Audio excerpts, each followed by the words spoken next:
Bihar news में स्वागत है आपका दोस्तों। मैं हूं फिरदौस गनी और आप देख रहे हैं केडीबी लाइव। दोस्तों आज हो चुका है 11 अप्रैल 2024। तो आज की पूरे बिहार की टॉप न्यूज लेकर आए हैं आपके लिए। दोस्तों वीडियो शुरू करने से पहले आपके लिए एक जरूरी सूचना है कि केडीबी लाइव का ऐप आ चुका है। आप केडीबी लाइव ऐप के माध्यम से पूरे बिहार की खबरों को देख सकते हैं सिर्फ 1 मिनट में। बिहार के किसी भी खबर को आप केडीबी लाइव ऐप के माध्यम से मात्र 1 मिनट में देख सकते हैं। तो आप अभी जाइए प्ले स्टोर पर सर्च कीजिए, केडीबी लाइव आ जाएगा, उसको इंस्टॉल कीजिए और अपना अकाउंट बना लीजिए। अकाउंट बनाने से ये होगा कि आप खुद से भी खबरों को पोस्ट कर पाएंगे। तो अकाउंट बनाना बिल्कुल भी नहीं भूलिएगा। तो चलिए चलते हैं आज की खबरों की ओर। दोस्तों तेजस्वी यादव भले ही हर चुनावी सभा में आरजेडी को माए बाप और फिर बहुजन वाले की पार्टी बताते हो, लेकिन टिकट बांटते समय यादव वोट बैंक का खास ख्याल रखा गया है। लालू प्रसाद यादव कुल 8 यादव उम्मीदवार को टिकट दिया है। वहीं पर 3 कोयरी, 3 दलित, 2 मुस्लिम, 2 स्वर्ण, 1 कुर्मी और 1 बनिया उम्मीदवार को टिकट दिया है। जब परिवार की बात करें तो लालू प्रसाद ने इस बार अपनी 2 बेटियों को लोकसभा का टिकट दिया है। राज्यसभा सांसद मीसा भारती को पाटलिपुत्र से और रोहिणी आचार्य को छपरा लोकसभा सीट से चुनावी मैदान में उतारा गया है। आपको बता दूं कि सीएम नीतीश कुमार की पार्टी छोड़कर के आए बागियों को लालू प्रसाद ने तरजीह दी है। उनमें अभय कुशवाहा, अली अशरफ फातमी, बीमा भारती शामिल है। जब कुशवाहा को औरंगाबाद, फातमी को मधुबनी और फिर बीमा भारती को पूर्णिया सीट से उम्मीदवार बनाया गया है। दोस्तों बिहार में लोकसभा चुनाव के लिए प्रचार प्रसार अब तेज हो गया है। हर नेता अपने अपने तरीके से अपनी पार्टी या फिर गठबंधन के उम्मीदवार के लिए प्रचार प्रसार में जुटा हुआ है। आपको बता दूं कि बिहार में प्रधानमंत्री नरेंद्र मोदी ने जमुई से चुनावी प्रचार की शुरुआत की थी। इसके बाद से ही इसमें तेजी देखने को मिली है। बहरहाल गर्मी के मौसम में नेताओं की भाग दौड़ बढ़ी है। ऐसे में तेजस्वी यादव और मुकेश सहनी भी प्रचार में जुटे हुए हैं। जहाँ दोनों नेता अब तक जमुई, औरंगाबाद, गया और बगहा में चुनावी रैलियां कर चुके हैं। जब बुधवार को ये दोनों नेता एक बार फिर प्रचार प्रसार के लिए निकले हैं। आपको बता दूं कि इससे पहले नेता प्रतिपक्ष तेजस्वी यादव ने सोशल मीडिया पर एक वीडियो पोस्ट किया। इसमें वे वीआईपी प्रमुख मुकेश सहनी के साथ खाना खा रहे थे। इसमें आप देख सकते हैं कि खाने में भुनी हुई मछली के साथ साथ रोटी, प्याज, मिर्च और नमक है। इसके अलावा गर्मी और लू से बचने के लिए सत्तू, तरबूज, बेल के शरबत के साथ मट्ठा भी है। आपको बता दें कि आरजेडी ने बीते रोज ही बिहार की 22 सीटों पर उम्मीदवार का ऐलान किया है। राष्ट्रीय जनता दल ने सूची जारी करके जानकारी दी है। उसने अपने प्रत्याशियों को भी चिन्हित कर दिया गया है।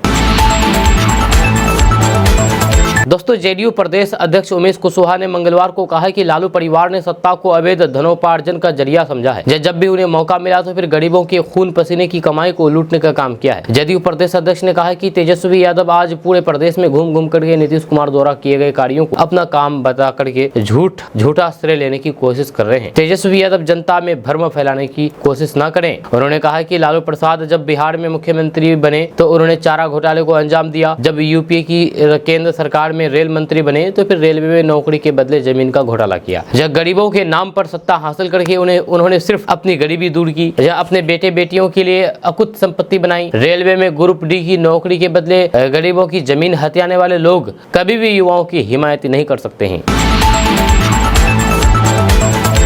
दोस्तों बिहार में रहने वाले लोगों के लिए एक बड़ी खबर सामने आ रही है। ताज़ा रिपोर्ट्स के मुताबिक बिहार में मौसम बदलने वाला है। जब मौसम विभाग ने बिहार के बक्सर समेत 21 जिलों में बारिश का अलर्ट जारी किया है और लोगों को सावधान रहने के निर्देश दिए गए हैं। खबर के अनुसार बिहार के विभिन्न जिलों में 11, 12 और 13 अप्रैल को हल्की बारिश, मेघ गर्जन और 30 से 40 किलोमीटर प्रति घंटे की रफ्तार से हवा चलने को लेकर के अलर्ट जारी किया है। वहीं पर कुछ जिलों में 1-2 स्थान पर वज्रपात के भी आसार है। आपको बता दें कि मौसम विभाग ने पटना, नालंदा, गया, जहानाबाद, नवादा, शेखपुरा, बेगूसराय, लखीसराय, भागलपुर, बांका, जमुई, मुंगेर, खगड़िया, बक्सर, भोजपुर, अरवल, रोहतास, भभुआ और औरंगाबाद जिले में बारिश होने की संभावना जताई है। आपको बता दूं कि मौसम वैज्ञानिकों के माने तो असम के ऊपर साइक्लोनिक सर्कुलेशन बना हुआ है, जिसके असर से बिहार के कुछ जिलों में बारिश होने की संभावना है। वहीं पर राज्य के यानी कि बिहार के कुछ इलाकों में तेज हवाएं भी चल सकती है। इसको लेकर के अलर्ट जारी किया गया है। दोस्तों बिहार में बढ़ती गर्मी को देखते हुए शिक्षा विभाग ने सरकारी स्कूलों के समय को लेकर के दिशा निर्देश जारी किया है। जहां आपको बता दूं कि मंगलवार को शिक्षा विभाग ने पत्र जारी किया है। बिहार के सरकारी विद्यालयों में 15 अप्रैल से 15 मई तक गर्मी की छुट्टी रहेगी। जब छुट्टी के दौरान कक्षा 9 और 11वीं की वार्षिक परीक्षा में शामिल नहीं होने वाले छात्राओं के लिए स्कूल परिसर में स्पेशल क्लास चलेगा। इसका समय सुबह 8 बजे से 10 बजे तक निर्धारित किया गया है। जहाँ शिक्षा विभाग ने सभी जिलों के शिक्षा पदाधिकारी को पत्र लिखा है। जारी किए गए पत्र में कहा गया है कि विद्यालय में पदस्थापित सभी शिक्षक पूर्वाह्न 8 बजे से पहले विद्यालय में जाएंगे और विशेष कक्षा संचालित के बाद विद्यालय से प्रस्थान करेंगे। ये भी निर्देश दिया गया है कि यदि वार्षिक परीक्षा 2024 में कक्षा 9वीं एवं 11वीं के अन्य उत्तीर्ण विद्यार्थी भी विशेष वर्ग संचालित में आते हैं तो फिर उन्हें भी विशेष कक्षा में शामिल किया गया है। दोस्तों बिहार की हर लोकसभा सीट पर औसतन 1 लाख से अधिक प्रवासी वोटर हैं, जहां ये वोटर किसी भी पर राजनीतिक दल के उम्मीदवार का खेल बना भी सकती है और बिगाड़ भी सकते हैं। यही कारण है कि चुनाव प्रचार के दौरान इन मतदाताओं पर उम्मीदवारों की खास नजर है। जहाँ सभी दल इन कोशिशों में लगे रहते हैं कि होली में आए इन प्रवासी मतदाताओं को मतदान तक रोक लिया जाए। जहाँ दरअसल सभी राजनीतिक दल भली भांति जानते हैं कि इस चुनाव में उनके लिए एक एक वोट महत्वपूर्ण है। ऐसे में हर लोकसभा क्षेत्र में 1 लाख से अधिक प्रवासी मतदाता उनके लिए अचूक हथियार साबित हो सकते हैं। हारी हुई बाजी को भी ये मतदाता जीत में बदल सकते हैं। इसलिए गांव-गांव जनसंपर्क अभियान के दौरान ऐसे मतदाताओं को लुभाने की कोशिश की जा रही है। एक और सत्ता पक्ष जहां दूसरे राज्यों में भी मिलने वाली मोदी सरकार की योजनाओं की दुहाई दे रहा है, तो फिर वहीं दूसरी ओर विपक्ष ये कह रहे हैं कि अगर बिहार में ही रोजी रोजगार मिल जाए तो फिर बाहर जाने की क्या जरूरत ही क्या है। इस तरह पक्ष विपक्ष अपने वादों से प्रवासियों को पक्ष में गोलबंद करने की कोशिश में लगा रहता है। वहीं प्रशासन की ओर से जीविका दीदियां घर घर जाकर के प्रवासी मतदाताओं को वोट डालने के लिए गाँव आने का संदेश दे रही है। आपको यह जानकर हैरानी होगी कि आंकड़ों के अनुसार बिहार से बाहर रह करके 45,78,000 से अधिक लोग रोजी रोजगार कर रहे हैं। जी हाँ, कुल आबादी का 3.5% है। पलायन करने वालों में सबसे अधिक स्वर्ण समुदाय के लोग हैं। जी हाँ, इस समुदाय से 5.68% लोग बिहार से बाहर रह करके रोजी रोजगार कर रहे हैं। पिछड़ा वर्ग एवं अत्यंत पिछड़ा वर्ग में 3.30% आबादी, तो फिर अनुसूचित जाति में 2.50%, अनुसूचित जनजाति में 2.84% एवं अन्य प्रतिवेदन जातियों में 3.22% लोग बिहार से बाहर रह करके रोजी रोजगार कर रहे हैं। अगर ये लोग एक गोल बंद होकर के किसी एक पक्ष को वोट देते हैं तो फिर समीकरण बन भी सकता है तो बिगड़ भी सकता है। दोस्तों लोकसभा चुनाव प्रचार में जुटे तेजस्वी यादव ने मंगलवार को एक वीडियो शेयर किया है जिसमें वह मछली रोटी खाते हुए नजर आ रहे हैं। जहां अब इस वीडियो को लेकर के बिहार की सियासत में हंगामा देखने को मिल रहा है। जहां केंद्रीय मंत्री गिरिराज सिंह और डिप्टी सीएम विजय सिन्हा ने तेजस्वी यादव पर जोरदार हमला बोला है। आपको बता दूं कि विजय सिन्हा ने मीडिया से बात करते हुए कहा कि ये लोग खुद को सनातनी बताते रहते हैं लेकिन सनातनी संस्कार नहीं सीख पाए हैं। जहाँ वोट के चक्कर में ये लोग इतना गिर गए हैं कि सावन में मटन खाते हैं और फिर नवरात्र में मछली रोटी। ये लोग अपने धर्म और संस्कार को लज्जित करते हैं। जहाँ वहीं केंद्रीय मंत्री गिरिराज सिंह ने तेजस्वी यादव पर निशाना साधते हुए कहा कि लालू यादव के बेटे सनातनी सीजनल सनातनी हैं, तुष्टिकरण के पोषक हैं। वोट के खातिर इनके पिताजी ने अपने सरकार में रोहिंग्या और फिर बांग्लादेशी घुसपैठियों को अवैध तरीके से बसाया था। ये लोग वोट के सौदागर हैं, न कि सनातनी पुजारी। सनातन का तबादला और करके ये तुष्टिकरण की राजनीति करने वाले लोग हैं। आपको बता दें कि तेजस्वी यादव ने मंगलवार को एक वीडियो शेयर किया है ट्विटर पर। इसमें चुनावी माहौल में लंच करते हुए ये वीडियो शेयर किया है। आपको बता दूं कि इस वीडियो में तेजस्वी यादव कहते हुए देखे जा सकते हैं कि लंच करने के लिए 10 से 15 मिनट समय मिलता है, जब उसी में खाना खा लेते हैं। जब वीडियो में वह वीआईपी सुप्रीमो मुकेश सहनी के साथ मछली रोटी खाते हुए नजर आए। इसे लेकर के तेजस्वी यादव को लोगों की नाराजगी भी झेलनी पड़ी है। एक्स यूजर ने तेजस्वी यादव पर नवरात्रि और फिर चैत्र छठ सप्ताह में मछली खा करके हिंदुओं की भावनाओं को भड़काने का भी आरोप लगाया है।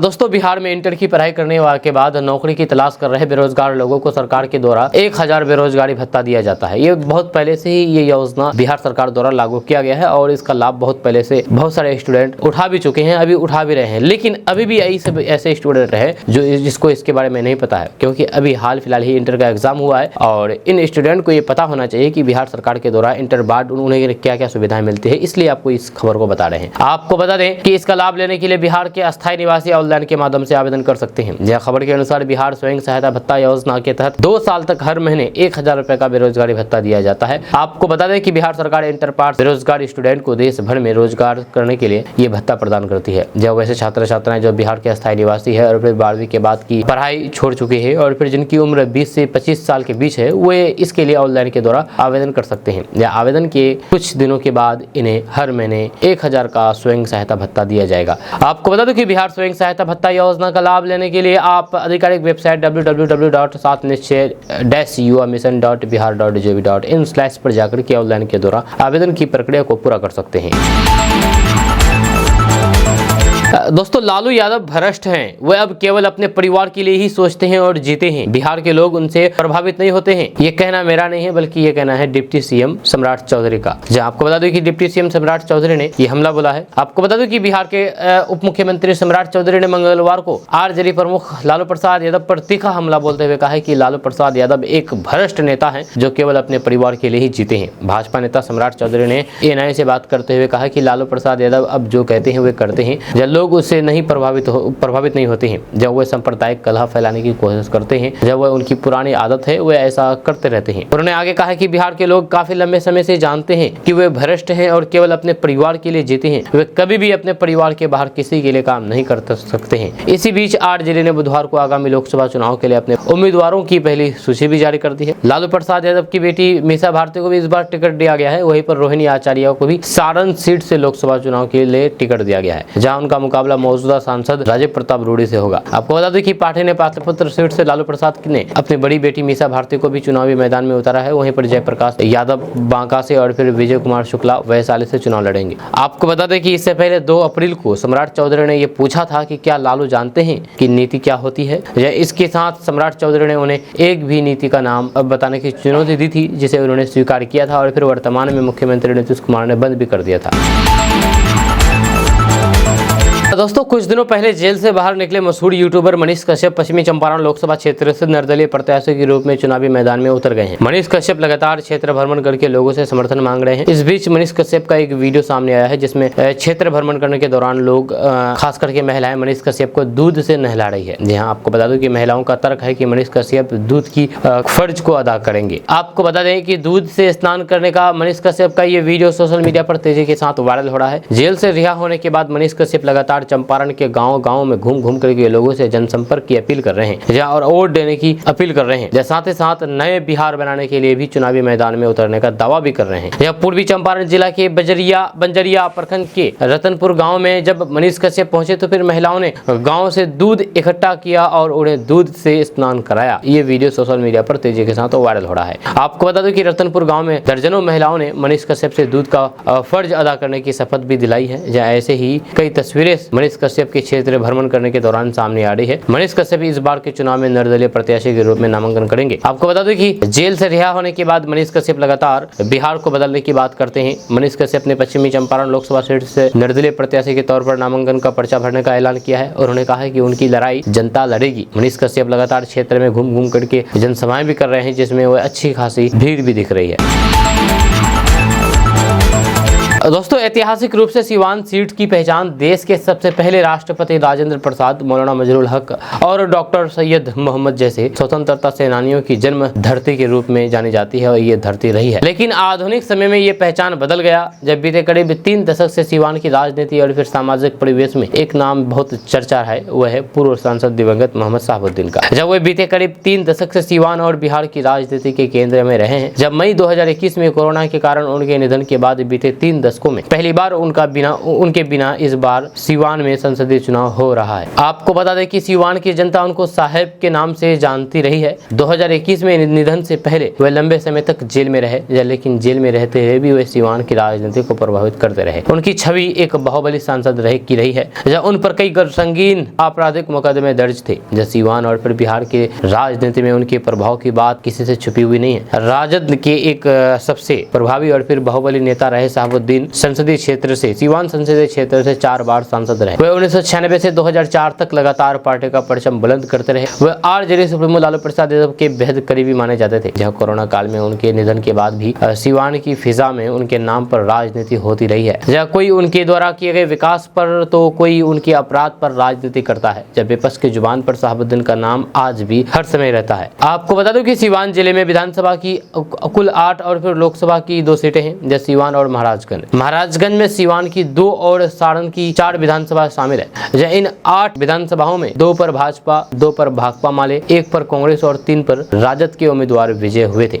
यानी कि 8 में से 6 पर महागठबंधन का कब्जा है। आपको बता दें कि 15वीं लोकसभा चुनाव से पहले शहाबुद्दीन को कुछ मुकदमों में सजा हुई और चुनाव आयोग ने उन्हें चुनाव लड़ने से रोक दिया। इसके बाद पत्नी हिना साहब उनकी राजनीति पारी संभालने के लिए आगे आई। आरजेडी ने भी 2009, 2014 और 2019 3 बार सीवान संसदीय क्षेत्र से टिकट दिया। 2009 में निर्दलीय उम्मीदवार ओम प्रकाश यादव ने उन्हें 63,000 वोटों से हरा दिया था। ओम प्रकाश यादव लंबे समय से सीवान को शहाबुद्दीन के प्रभाव से मुक्त कराने के लिए सड़क पर लड़ रहे थे। जब कई बार उन पर हमला हुए थे, जब फिर उनके संघर्ष पर जनता ने भरोसा किया और 2019 में वे सांसद चुने गए। जब इसके बाद ओम प्रकाश यादव भाजपा में शामिल हो गए। साल 2014 में भाजपा के टिकट पर वे दोबारा सांसद बने, जब उन्होंने 1 लाख से ज्यादा वोटों से हिना साहब को हरा दिया। साल 2019 के लोकसभा चुनाव में यहाँ से एनडीए की उम्मीदवार कविता सिंह 1,16,953 वोटों से हिना साहब को हरा दिया था। आपको बता दें कि हिना साहब के साथ आज भी एक बहुत बड़ा वोट बैंक है। शहाबुद्दीन के भरोसेमंद लोग आज भी उनके साथ है। इसके बावजूद भी वे 3 बार से लगातार लोकसभा चुनाव हार रही है। जहाँ इधर कुछ समय से उनकी आरजेडी से उनकी दूरियां बढ़ी है। जब पिछले दिनों सीवान से तेजस्वी की जनसंवाद यात्रा में वे मंच पर नहीं दिखी। यह 2024 के लोकसभा चुनाव को लेकर के हालांकि हिना ने अभी तक कुछ नहीं किया है। इस बार निर्दलीय चुनाव लड़ना चाहती है। आरजेडी ने अपनी सभी सीटों के उम्मीदवारों का नाम का ऐलान कर दिया है, लेकिन सीवान से किसी को भी उम्मीदवार नहीं बनाया है।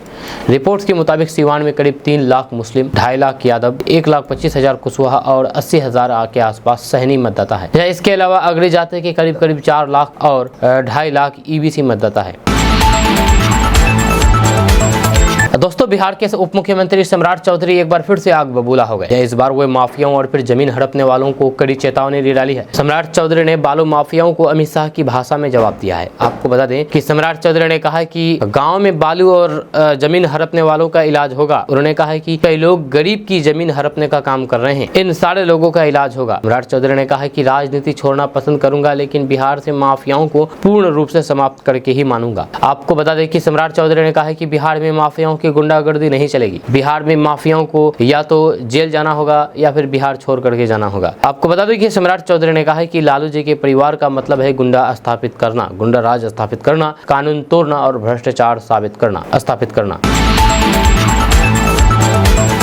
दोस्तों, फेसबुक और इंस्टाग्राम की अजब गजब कहानी देखने को मिला है। जब फेसबुक और फिर इंस्टाग्राम पर एक 3 बच्चे की मां को एक 19 वर्षीय युवक के साथ प्रेम हो गया। देखते ही देखते दोनों प्रेमी युगल जोड़ी का प्रेम परवान चढ़ गया। जब प्रेमिका अपने प्रेमी को घर बुला करके अवैध संबंध बनाने लगे कि इसी दौरान ग्रामीणों की नजर पड़ गई। जब ग्रामीणों ने दोनों को अश्लील हरकत करते हुए पकड़ लिया। फिर क्या था, कई घंटों तक हाई वोल्टेज ड्रामा चलता रहा। जब हाई वोल्टेज ड्रामे के बाद ग्रामीण पंचों ने प्रेमी जोड़ी की शादी कर लिया। जब आपको बता दूं कि मामला कटिहार के कोरा प्रखंड की खैरिया पंचायत के बिलाल चौक गांव घटित हुआ है। इसमें एक 30 वर्षीय महिला जो कि 3 बच्चे की मां है, उसे पड़ोस के एक लड़के से बीते 3 माह से फेसबुक और Instagram story, status, video calling के माध्यम से प्यार हो गया। जब दोनों का मोहब्बत इस कदर बढ़ता गया कि महिला ने अपने प्रेमी को मिलने के लिए सोमवार की संध्या करीब 7 बजे अपने घर बुला लिया। जब ग्रामीणों ने दोनों को अवैध संबंध बनाने के दौरान पकड़ लिया, ये खबर जंगल में आग की तरह फैल गई और देखते ही देखते ग्रामीणों की भीड़ उमड़ पड़ी। ग्रामीणों की द्वारा इस बात की जानकारी ग्रामीण पंच को दी गई। जब पंचों ने महिला और फिर युवक से पूछताछ करके घटना के बारे में जानकारी ली। जब पकड़ाए युवक पटनुस कुमार उम्र 19 वर्ष ने पूछताछ के दौरान ग्रामीण पंचों को बताया है कि वे महिला से हद से ज्यादा प्यार करते हैं, इसलिए वे उस महिला से शादी रचाएंगे। साथ ही साथ उनके बच्चों को भी आजीवन अपने साथ रखने की बात कही है। जब महिला ने भी युवक से प्यार करने की बात कबूल की है। जब ग्रामीण पंचों की मौजूदगी में मंगलवार को समय 11:30 बजे दिन में दोनों रजामंदी की से सिंदूर दान करके शादी रचाई। इस दौरान मंगलवार की अहले सुबह तक कई घंटों तक हाई वोल्टेज ड्रामा चलता रहा।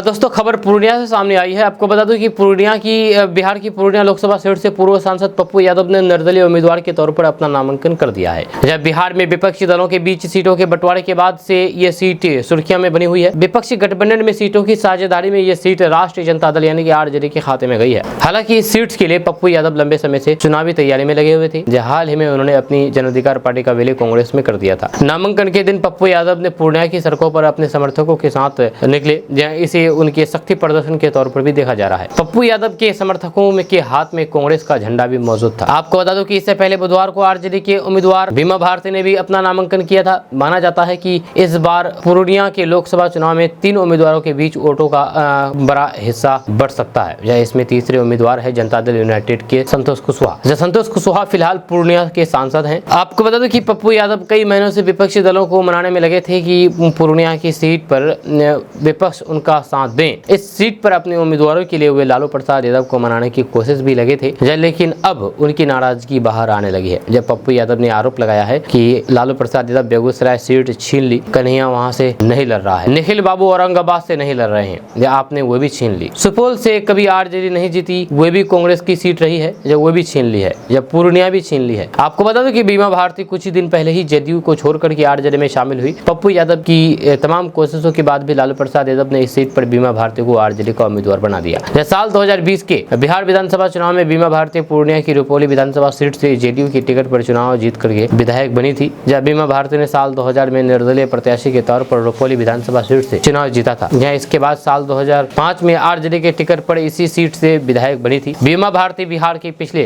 3 विधानसभा चुनाव में जेडीयू के टिकट पर विधायक बनी है। आपको बता दें कि बिहार में इसी साल फरवरी महीने में नीतीश सरकार के फ्लोर टेस्ट के दौरान बीमा भारती की नीतीश से नाराजगी की ये भी खबर सामने आई थी। वे राष्ट्रीय और फिर अंतर्राष्ट्रीय खबरों को जो कि दिन भर सुर्खियां बनी रही। या उस दौरान उनके पति को पुलिस ने गिरफ्तार भी किया था। या खबरों के मुताबिक उन पर अवैध हथियार रखने का भी आरोप लगा था और वे अभी भी जेल में हैं। या बीमा भारती ने उसके लिए बिहार सरकार पर आरोप लगाया था। आपको बता दूं कि भले ही पूर्णिया की सियासत को लेकर की ज्यादा चर्चा महागठबंधन में सीटों के बंटवारे को लेकर के हो रही हो और बीमा भारती पप्पू यादव की उम्मीदवारी सुर्खियों में बनी हो, लेकिन यहाँ से लगातार 2 बार चुनाव जीतने वाले जेडीयू के संतोष कुशवाहा की दावेदारी कहीं से कमजोर दिखती नहीं है। जय जनता दल यूनाइटेड ने एक बार फिर से अपने मौजूदा सांसद संतोष कुशवाहा को उम्मीदवार बनाया है। जब संतोष कुशवाहा साल 2014 में उस वक्त भी पूर्णिया सीट से जेडीयू के टिकट पर चुनाव जीतने में सफल रहे थे जब नीतीश कुमार एनडीए से अलग हो गए थे। लेकिन पिछले विधानसभा चुनाव में पूर्णिया सीट पर एनडीए का पलड़ा भारी है था। जहाँ भले ही नीतीश कुमार और उनकी पार्टी ने आरोप लगाया था कि चिराग पासवान ने जेडीयू के उम्मीदवारों को हराने के लिए एनडीए में रहकर भी अपने उम्मीदवारों को चुनाव मैदान में उतारा था। भले ही पप्पू यादव 3 बार अपने दम पर पूर्णिया से लोकसभा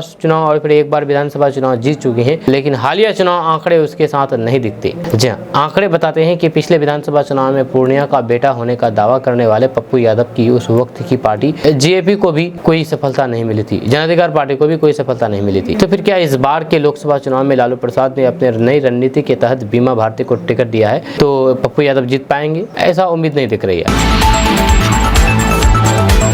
दोस्तों अभी हम बात करेंगे मुंगेर के लाल के बारे में। जहां मुंगेर के लाल डॉक्टर नीतीश चंद्र दुबे ने होम्योपैथ के क्षेत्र में देश विदेश में कीर्तिमान बनाया है। जब मुंगेर जिला के कल्याणपुर गांव की गलियों से निकल करके डॉक्टर नीतीश चंद्र दुबे का परचम दुनिया में लहरा रहा है। एक बिहार का बेटा दुनिया में परचम लहरा रहा है। आपको बता दूं कि एक साधारण परिवार और फिर ग्रामीण पृष्ठभूमि से निकल करके उन्होंने अपनी अलग पहचान बनाई है। डॉक्टर नीतीश को लंदन में मेडिकल के छात्रों को होम्योपैथ के महत्व को बताने के लिए समय समय पर आमंत्रण भी किया जाता रहा है। आपको बता दें कि जर्मनी और स्विट्जरलैंड में होम्योपैथ के क्षेत्र में बेहतर काम करने के लिए उन्हें सम्मानित भी किया गया है। डॉक्टर नीतीश का क्लिनिक बिहार के अलावा दिल्ली, गुजरात, मध्य प्रदेश और गुजरात में है। आपको बता दें कि वहां जाकर के भी वे मरीजों को देखते हैं। जो उनका बर्नेट होम्योपैथ प्राइवेट लिमिटेड के नाम से दवा कंपनी भी है। और डॉक्टर नीतीश ने 2000 में अपना पहला पूर्ण होम्योपैथिक क्लिनिक शुरू किया, जहाँ विदेश में 2 बार भारत से होम्योपैथ का बड़ा समिट कराने का गौरव भी उन्हें मिला है। आपको बता दें कि doctor Nitish United nation health assembly में भी व्याख्यान दे चुके हैं। जर्मनी के बर्लिन में आयोजित वर्ल्ड न्यूरो फेस्ट में पहली बार होम्योपैथ दवाओं से न्यूरोलॉजिकल समस्याओं का निदान विषय पर विज्ञापन देकर के पहली बार सुर्खियों में आए डॉक्टर नीतीश ब्रिटिश संसद में सम्मानित हो चुके हैं। आपको बता दें कि यूनिवर्सिटी ऑफ वेस्ट लंदन में प्राइवेट कैंसर पर इसका व्याख्यान काफी चर्चा में रहा। साथ ही साथ स्विट्जरलैंड में होम्योपैथी दवाओं के औषधि खेती पर में भी उन्होंने शोध किया है, यानी कि रिसर्च किया है। देश के प्रसिद्ध होम्योपैथ चिकित्सक सह बर्नेट होम्योपैथ प्राइवेट लिमिटेड के प्रबंधक निदेशक डॉक्टर नीतीश चंद्र दुबे ने साल 2022 में लंदन संसद में होने वाले यूके इंडियन बिजनेस सम्मेलन 2022 में अपना विचार रखा। डॉक्टर दुबे को विशेष रूप से आमंत्रण किया गया।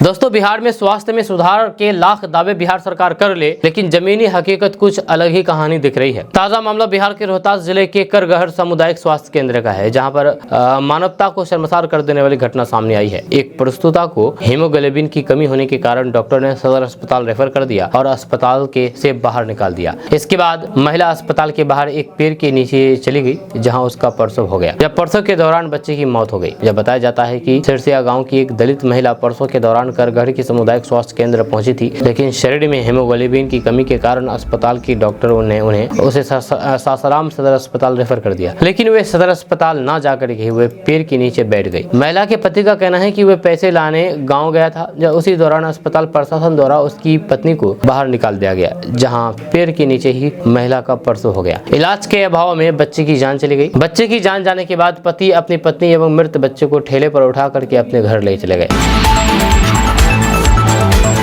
दोस्तों, बिहार के पूर्व मुख्यमंत्री जीतन राम मांझी लोकसभा चुनाव लड़ रहे हैं, लेकिन क्षेत्र में जाते हैं वोट मांगने के लिए तो इसको विरोध झेलना पड़ रहा है। स्थानीय लोग इनका काफी ज्यादा विरोध कर रहे हैं। आपको बता दूं कि बिहार के पूर्व मुख्यमंत्री जीतन राम मांझी गया सीट से एनडीए के प्रत्याशी हैं। जहाँ गया में पहले फेज में ही वोट डाले जाने हैं। ऐसे में चुनाव प्रचार काफी जोरों पर है। जहाँ चुनाव प्रचार के दौरान उम्मीदवारों को विरोध का सामना करना पड़ रहा है। जहाँ गया के ग्रामीण क्षेत्र में जीतन राम मांझी का भी विरोध हुआ है। इस दौरान रोड नहीं तो फिर वोट नहीं के भी नारे लगे। आपको बता दूं कि मांझी चुनाव प्रचार को लेकर के बाराचट्टी विधानसभा क्षेत्र के अलग अलग गांव का दौरा कर रहे थे। इसी दौरान जीतन राम मांझी गया जिले के मोहनपुर के डंगरा गांव पहुंचे थे। जीतन राम मांझी के साथ उनकी समधन, जो कि हम हिंदुस्तानी अवाम मोर्चा पार्टी से ही विधायक हैं, ज्योति मांझी भी साथ में थी। जीतन राम मांझी और उनकी समधन के पहुंचते ही ग्रामीणों ने विरोध करना शुरू कर दिया। साथ ही साथ मुर्दाबाद के भी नारे लगाए। जीतन राम मांझी की समधन ज्योति मांझी इस क्षेत्र के विधायक भी हैं। जी हां, ग्रामीणों ने आरोप लगाया है कि ज्योति मांझी चुनाव जीतने के बाद एक बार भी क्षेत्र में नहीं आई है। यहाँ रोड नहीं है, पहले सड़क बनाइए फिर वोट मिलेगा। इसके बाद जीतन राम मांझी भी वहां से निकल गए। जीतन राम मांझी और फिर उनकी समधन ज्योति मांझी के आने की सूचना लोगों को पहले से ही हो गई थी। इस दौरान भारी संख्या में ग्रामीण और फिर व्यावसायिक संगठन के लोग वहां पर जुट गए और जम करके उनके खिलाफ नारेबाजी की। जहां उनके पहुंचते ही लोगों ने नारा लगाना शुरू कर दिया। लोग कह रहे थे कि यहाँ रोड नहीं है, यहाँ पहले रोड बनेगा तभी वोट पड़ेगा। हालांकि जब विरोध होना शुरू हुआ तो कुछ ग्रामीणों को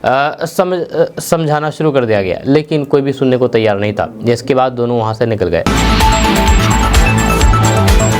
दोस्तों, बिहार के पूर्व डिप्टी सीएम तेजस्वी यादव ने मंगलवार को अपने सोशल मीडिया में ट्विटर पर एक वीडियो शेयर किया है, जिस पर बिहार की राजनीति में उबाल आ गया है। इस वीडियो में वे हेलीकॉप्टर में मुकेश सहनी के साथ है और मछली और रोटी खाते हुए दिखाई दे रहे हैं। इतना ही नहीं, जब इसके बारे में विस्तार से बात भी कर रहे हैं। आपको बता दें कि तेजस्वी यादव ने मछली खाते ये वीडियो नवरात्रि के पहले दिन पोस्ट किया है। इसलिए इसको लेकर के विपक्षी भाजपा के नेता तेजस्वी यादव पर हमलावर हैं और उन्हें ढोंगी सनातनी कह रहे हैं। बवाल बड़ा तो तेजस्वी यादव ने सफाई देते हुए कहा कि वे तो भाजपा नेताओं का आईक्यू लेवल जांच रहे थे। आपको बता दें कि लोकसभा चुनाव प्रचार पर निकलने से पहले तेजस्वी यादव ने मछली खाने पर सफाई देते हुए कहा कि मैं बीजेपी का आईक्यू ले रहा था, टेस्ट कर रहा था, क्योंकि मुझे पता था कि बीजेपी वाले भी यही बात कहेंगे। बीजेपी वालों को मिर्ची लगेगी, ये पता था। जब मैंने जो ट्वीट किया उस पर साफ तौर पर तारीख है और उस वीडियो में 8 तारीख लिखा हुआ है, 8 अप्रैल। बीजेपी के नेता आईक्यू टेस्ट में फेल हो गए हैं। तेजस्वी यादव ने आगे कहा है कि बीजेपी वाले महंगाई गरीब पर कुछ बोलते नहीं है, लेकिन इस बात पर कैसे कूद करके बोल रहे हैं। बीजेपी के नेता बिना पढ़े लिखे बयानबाजी कर रहे हैं। आईक्यू टेस्ट में साबित हो गया है कि बीजेपी वाले अज्ञानी हैं। मुकेश सहनी के साथ पिछले कई दिनों से जा रहा हूं, जब बीजेपी मुद्दे की बात नहीं बल्कि जहर बोने का काम करती है। बिहार के पूर्व डिप्टी सीएम तेजस्वी यादव बुधवार को औरंगाबाद में थे। यहाँ उन्होंने एक रैली को संबोधित किया। तेजस्वी यादव ने कहा कि आज इतनी गर्मी होने के बावजूद भी आप इतना भारी संख्या में आए हैं। आप लोगों का प्यार मिल रहा है। इस कड़ी धूप में आप खड़े हैं बस मुझे जिताने के लिए।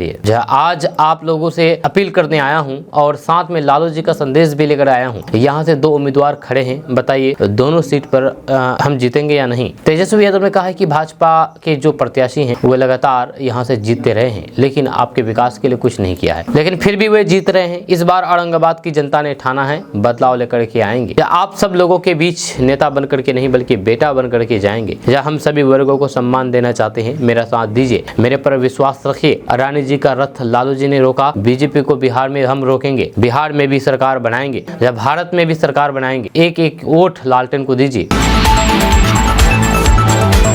दोस्तों, लोकसभा चुनाव 2024 के लिए राजद अध्यक्ष लालू प्रसाद यादव की ओर से अपने हिस्से की 22 सीटों पर उम्मीदवारों के नामों पर मुहर लग गई है। आरजेडी ने मंगलवार 9 अप्रैल की देर शाम को प्रत्याशी की लिस्ट भी जारी कर दिया है। इस लिस्ट में अधिकांश नाम उन नेताओं के हैं जिन्हें पार्टी पहले ही चुनाव सिंबल दे चुकी है। राजद के 22 उम्मीदवार में 8 यादव और 2 मुसलमान है। जहाँ मुस्लिम कैंडिडेट में मधुबनी के अली अशरफ फातमी और अररिया से शाहनवाज आलम है। ऐसे में अब लोग सवाल खड़ा कर रहे हैं कि राज्य में 17% आबादी वाले मुस्लिम को 2 टिकट दिया है मात्र, और उनसे कम आबादी वाले यादव जाति को 8 टिकट दे दिया गया। जहाँ लालू यादव ने अररिया लोकसभा सीट से टिकट शाहनवाज आलम पूर्व केंद्रीय गृह राज्य मंत्री तस्लीमुद्दीन के बेटे को दिया गया, जहाँ वो अररिया जिले के जोकीहाट विधानसभा से विधायक भी हैं। जहाँ शाहनवाज ने 2020 का विधानसभा चुनाव में उन्होंने असदुद्दीन ओवैसी की पार्टी AIMIM पर टिकट चुनाव लड़ा था और अपने बड़े भाई सरफराज आलम को हराया था। शाहनवाज ने 2022 में AIMIM छोड़कर 4 विधायकों के साथ RJD ज्वाइन कर लिया था और महागठबंधन सरकार में मंत्री बने थे। हालांकि कयास लगाया कह जा रहे थे कि सरफराज आलम को टिकट मिलेगा, क्योंकि पिछले 4-5 सालों से सरफराज काफी एक्टिव नजर आ रहे थे। वो पार्टी के सभी कार्यक्रमों में बढ़ चढ़ करके हिस्सा ले रहे थे, लेकिन उन्हें मायूसी हाथ लगी। यहाँ मधुबनी से राजद के पूर्व केंद्रीय मंत्री अली अशरफ फातमी पर भरोसा जताया है। फातमी अभी हाल ही नीतीश कुमार की सरकार की पार्टी जदयू छोड़ करके राजद में आए थे। अली अशरफ फातमी 2004 से 2009 तक यूपीए की सरकार में केंद्रीय मानव संसाधन विकास मंत्रालय के राज्य मंत्री रहे थे। वे दरभंगा लोकसभा सीट से 4 बार सांसद रह चुके हैं। वे पहली बार 1991 में जनता दल के टिकट पर दरभंगा लोकसभा सीट से चुनाव लड़े थे और जीते थे।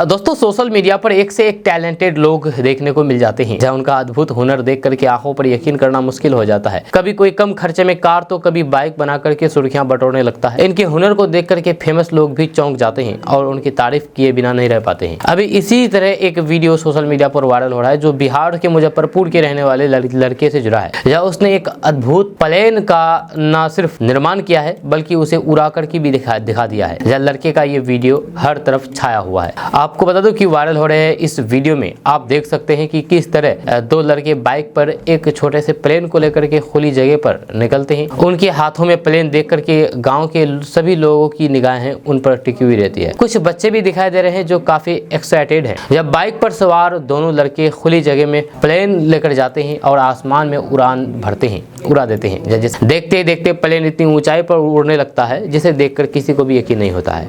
यही नहीं, लड़के ने प्लेन को आसानी से लैंड भी करा करके दिखा देते हैं। जिन लड़कों ने प्लेन बनाया है वो बिहार के मुजफ्फरपुर के रहने वाले हैं। आप वीडियो में जैसे कि अपने मोबाइल स्क्रीन पर देख रहे हैं। आपको बता दूं कि लड़कों के इस अद्भुत टैलेंट को देख करके सोशल मीडिया भी हैरान रह गया है। जहां सोशल मीडिया यूजर्स भी हैरान रह गया है। वीडियो पर एक से बढ़कर एक रिएक्शन आ रहे हैं।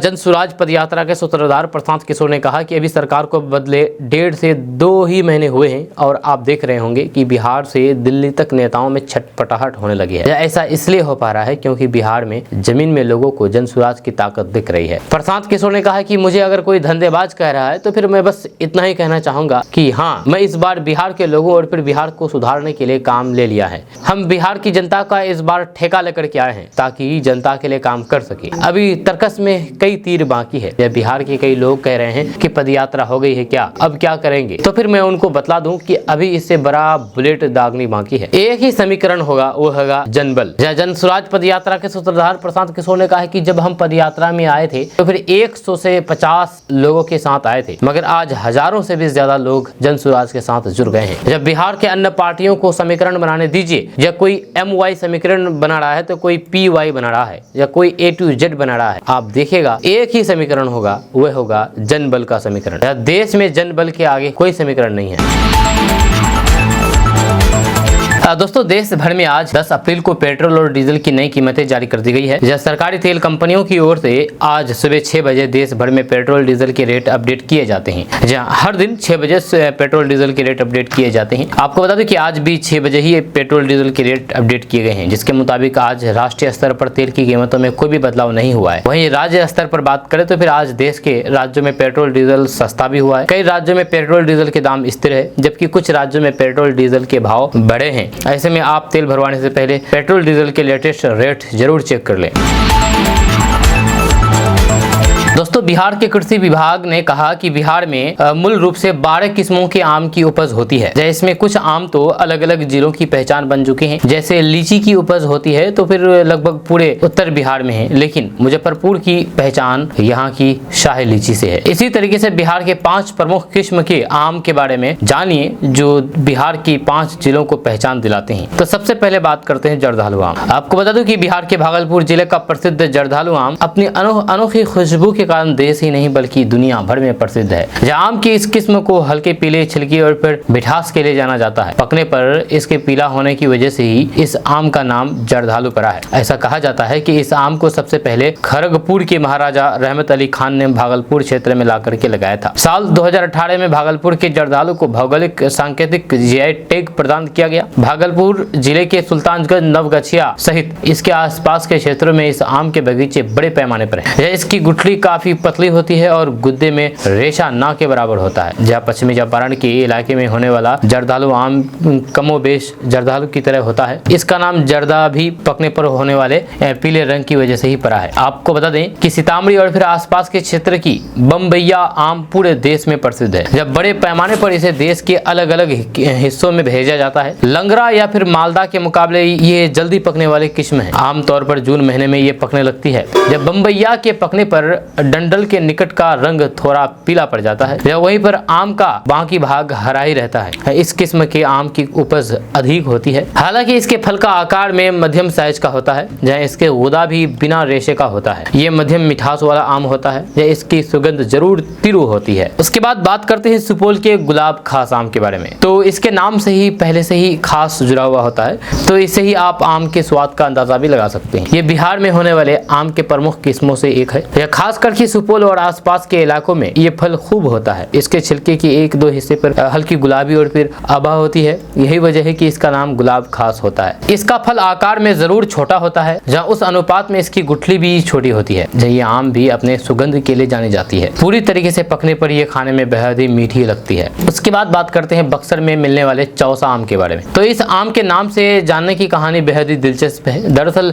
बक्सर जिले में स्थित चौसा गांव में ही शेरशाह सूरी ने हुमायूं को युद्ध में हरा दिया था। इस जीत की खुशी में शेरशाह सूरी ने अपने पसंदीदा आम नाम ही चौसा रख दिया। इस तरह ये चौसा आम और बक्सर एक दूसरे से ऐसे जुड़े कि इस आम से बक्सर की पहचान जुड़ गई। स्वाद के मामले में भी ये अन्य किस्म के आमों की अपेक्षा थोड़ा अलग होता है। ये देर से पकने वाले आम की एक किस्म है। इस आम के छिलके पीले होते हैं, साथ ही साथ फल का आकार काफी बड़ा होता है। ये आम बाजार में जुलाई महीने के अंत तक आ जाता है। वहीं पर बात करते हैं समस्तीपुर का बथुआ आम के बारे में। आपको बता दें कि वैशाली और समस्तीपुर के आसपास के क्षेत्र में आम की इस किस्म के बगीचे बहुतायत में पाए जाते हैं। इस आम को कंचन मालदा आम के नाम से भी जाना जाता है। दरअसल आम की ये किस्म पकने पर सुनहरे रंग की हो जाती है। इन आमों के अलावा दरभंगा के कलकतिया, मधुबनी की कृष्णभोग आम, मधेपुरा और फिर कटिहार की मालदा, मुंगेर के चुरम्बा मालदा, पटना की दुधिया मालदा आम बिहार के आमों की प्रसिद्ध किस्में हैं।